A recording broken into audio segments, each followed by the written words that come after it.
కాలహర, దుఃఖహర, దారిద్ర్యహర, కష్టహర, రోగహర.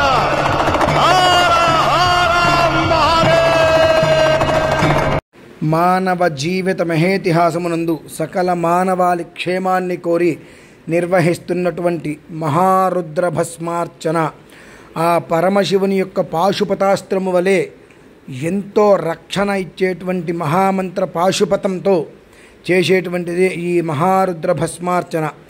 మన యొక్క పాపాలను దోషాలను క్షణకాలంలోనే హరింపచేసేటువంటి మహారుద్ర భస్మార్చన. ఆగస్టు 2వ తారీఖు త్రయోదశి, ఆరుద్రా నక్షత్రం.